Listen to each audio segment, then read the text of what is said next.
leyendo del Evangelio de San Mateo lo que se llama el Sermón de la Montaña. Si se acuerdan, Jesús ha dado una serie de enseñanzas a propósito de lo que había sido la ley antigua, la ley de Moisés, introduciendo sus correcciones, o mejor dicho, la interpretación que él hace, como él dijo, no para cancelarla, sino para llevarla a plenitud, para darle el sentido que tiene. Ahora tenemos todavía una serie de estas enseñanzas, pero sobre todo al final, como quien dice, Jesús se destapa, ¿no? Es decir, al final nos dice qué es lo que él está buscando al poner cada uno de estos ejemplos, como el de ojo por ojo, diente por diente, que alguno dice que es ojo al cuadrado o diente al cuadrado, pero no es matemáticas, ¿ok? Era una ley antigua hecha para evitar que se llevaran a cabo venganzas fuera de lo legal. Era un mínimo para que no hubiera más derramamiento de sangre. ¿Qué es lo que dice Jesús? Yo les digo que no hagan resistencia al hombre malo. Si alguno te golpea, dale la otra mejilla, ¿no? El que te quiera demandar en juicio para quitarte la túnica, dale también el manto. Es decir, él dice, no se contenten nada más con lo mínimo indispensable. Hay más allí. Hay que detener, destruir esa cadena de violencia, y la única forma de hacerlo es con la generosidad, ¿no? Con el amor. Oíste que se dijo, ama a tu prójimo y odia a tu enemigo. Yo les digo, amen hasta a sus enemigos. ¿Por qué? Porque no basta, ¿no? Nada más lo mínimo. Y entonces al final es cuando viene esta frase tan importante y también que nos puede poner nerviosos. Ustedes pues sean perfectos como su Padre Celestial es perfecto. Que es un eco de lo que escuchamos en el libro de Levítico, sean santos, porque Dios es santo. Y les digo que es una palabra, la santidad, la perfección, que por un lado, en teoría admiramos, ¿no? Porque en teoría admiramos a esta gente llena de valor, de virtudes, a los santos. Por otro lado, le tenemos miedo, porque si no, eso no es para mí, no, ¿cómo va a ser? ¿Y saben por qué? Porque no hemos entendido qué significa la perfección y la santidad.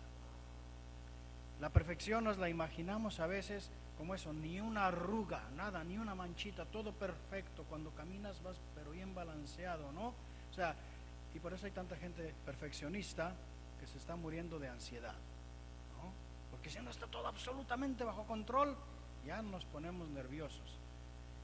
O la santidad, a veces nos imaginamos que la santidad es andar levitando, ¿no?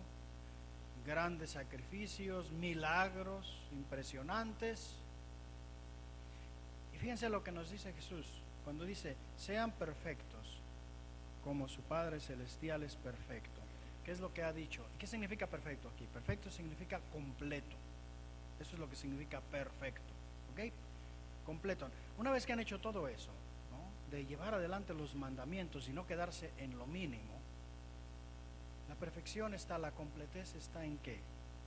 En que se haga por amor. No basta con cumplir lo mínimo. Y fíjense que ahora que nos acercamos a la Cuaresma, este es un tema fundamental, porque yo creo que el peligro que más tenemos delante nosotros como cristianos, al menos esos que tratamos de vivir un poco nuestra fe, ¿no? Que a lo mejor ya no estamos en esa situación de pecado tan, no voy a decir que no somos pecadores porque lo somos, pero a lo mejor hemos tratado de escuchar al Señor y convertirnos.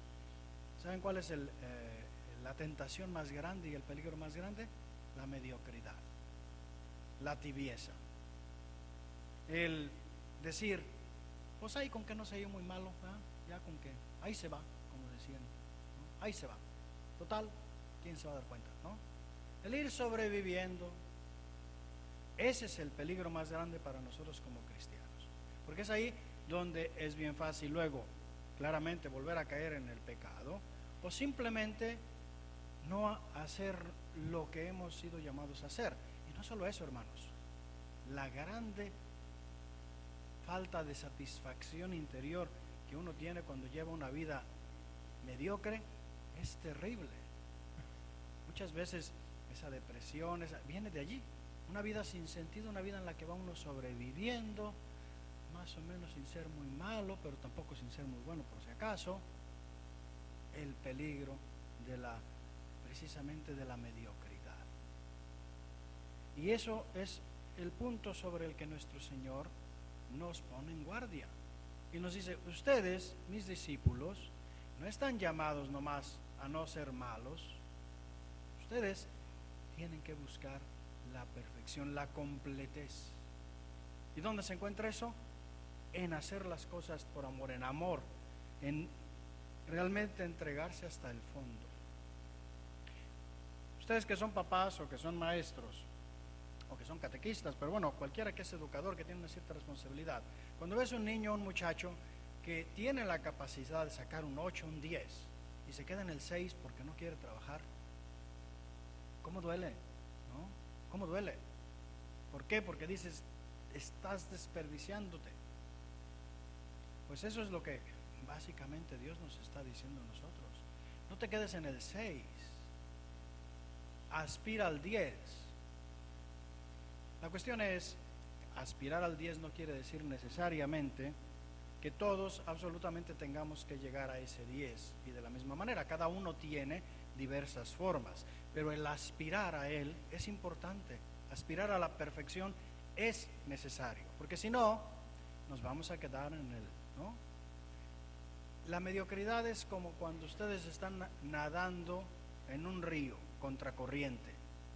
Si piensan que quedándose quietecitos ya con eso la hicieron, déjenme que les diga que no es cierto. La corriente se los lleva para atrás. Si aspiran a llegar al otro lado, bueno, pues es más fácil, ¿no?, que la corriente no se los lleve y que lleguen al otro lado. Muchas veces por la vida andamos tratando de hacer el muertito, ¿no?, a ver si sin mucho esfuerzo. Esa es la mediocridad. Y como les digo, es el peligro más grande que tenemos. Y por eso nuestro Señor nos pone en guardia. La mejor forma de caer en la mediocridad es nada más hacer lo mínimo, así lo que dice la ley. Como dice nuestro Señor, ojo por ojo, diente por diente, ya estuvo, ¿no? Y Él dice, no, más, porque si te quedas nada más con el mínimo, al rato ni eso vas a estar cumpliendo. Como les digo, Él lo ha tomado y lo parafrasea del libro de Levítico, donde Dios le dice a Moisés, habla a la asamblea de los hijos de Israel y diles, sean santos porque yo, el Señor, soy santo. Hay que entender el contexto de esta lectura. ¿Qué es lo que les está diciendo Moisés? Antes de esto, Dios los ha liberado de Egipto. Los ha hecho libres para que libremente puedan escoger si quieren hacer esta alianza con Él. Él quiere hacer esta alianza con ellos porque solo cuando han hecho esta alianza, Él puede bajar a habitar en medio de ellos sin que para ellos sea un peligro. Ya hay una relación. Después del libro del Éxodo, entonces construyen el tabernáculo, que luego será el templo, y Dios habita en medio de ellos. Y lo que les está diciendo ahora Moisés, Dios por medio de Moisés es, yo ya estoy en medio de ustedes. Primero que nada, si quieren que yo me quede en medio de ustedes, si quieren que esa permanencia mía entre ustedes sea causa de bendición, dado que el Señor es santo, ustedes tienen que esforzarse por vivir también con santidad, para que no lo echen de en medio de su campamento. Eso es lo que les está diciendo. Pero fíjense lo hermoso, hablábamos de cómo Cristo nos dice que hay que ser santos como Dios, y dicen, ¿cómo va a ser uno perfecto como Dios? Es imposible. San Pablo, en la carta que leímos, dice precisamente esto: quien destruye el templo de Dios será destruido por Dios, porque el templo de Dios es santo y ustedes son ese templo. Todas las lecturas de hoy, se dan cuenta, giran en torno a esta llamada a la santidad, que no es otra cosa que buscar la perfección, la plenitud, que no es otra cosa que vivir realmente imitando a Dios, que se dona, que se entrega completamente. Y nos dice Jesús que Él nos lo manda, y nos lo manda no porque nos lo quiera imponer, sino que San Pablo nos dice, ustedes ya son santos, porque ustedes ya son el templo. ¿Cuándo nos volvimos santos? Ustedes lo saben, pues si no lo saben, abran las orejas. El día que nos bautizaron, fuimos hechos santos. Porque en ese día Dios entró a habitar en nosotros, nos convertimos en su templo. Entonces, si se dan cuenta, cuando Jesús nos dice, sean santos como su Padre, no nos está diciendo, vuélvanse algo que no son. No nos está diciendo, conviértanse en algo que no pueden llegar a ser. Les pongo esta tarea para que se traumen. Él le está diciendo, hagan lo que ya son, ¿no? Ya son santos, compórtense como persona santa. Es decir, no nos está pidiendo algo que no nos ha dado ya Él. Nos está pidiendo simplemente que le hagamos caso. Y ese es el secreto. Y ese es el problema también muchas veces, que no le hacemos caso. No le hacemos caso a este Espíritu Santo cuando nos insinúa, nos invita, ¿no? A veces hasta nos empuja un poquito. Y más cerramos nuestros oídos, más difícil nos resulta escucharlo. Menos habla Él. Y conforme más crecemos, más sordos nos volvemos a veces. Bueno, fíjense que precisamente por eso la iglesia nos ofrece unos tiempos particulares. El que vamos a comenzar ahora de la Cuaresma es para eso. Un tiempo en el que nos dice, vuelve, ¿no?, a ejercitarte, a poner un esfuerzo especial para que no te vuelvas sordo, para que esa sordera no se vuelva en mediocridad, en tibieza, para que puedas ejercitar lo que ya fuiste hecho. Si no, piensen, venimos aquí el domingo, recibimos el cuerpo y la sangre de Cristo, más santidad que esa no hay.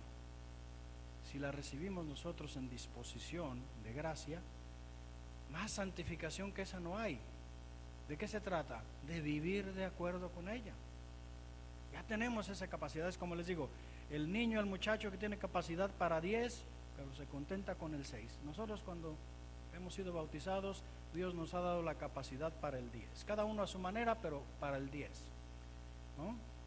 Cuando recibimos los sacramentos y nos renovamos, cuando recibimos la comunión en gracia, salimos con capacidad de 10. El problema está en que nosotros a veces nos dejamos ganar, pues por la pereza o por el cansancio, o porque no renovamos este interés, esta fuerza. Entonces, mi invitación es, claramente, cada domingo que venimos debe servir para encender en nosotros ese fuego interior. Pero especialmente aprovechemos esta Cuaresma para hacer eso. La Cuaresma es como el gimnasio, ¿eh? Cuando anda uno así medio bajo de forma y a lo mejor le piden, ¿no?, tener una operación, especialmente una cosa de esas, te mandan a que hagas fisioterapia, ¿no? ¿Por qué? Porque el músculo a lo mejor ya no está funcionando como debía. Y te hacen hacer unos ejercicios intensivos y la finalidad no es que te quedes toda la vida haciéndolos, sino que puedas, ¿no?, volver a tener una vida buena, llena, ¿no?, normal. Bueno, la Cuaresma es una especie de gimnasio en el que se nos invita a hacer esos ejercicios para volver a la vida normal otra vez, con esta capacidad, con este deseo de vivir de acuerdo con ese horizonte que el Señor nos ha abierto. Ojalá, hermanos, que aprovechemos bien cada día, pero esta invitación que el Señor nos hace ahora que vamos a comenzar la Cuaresma.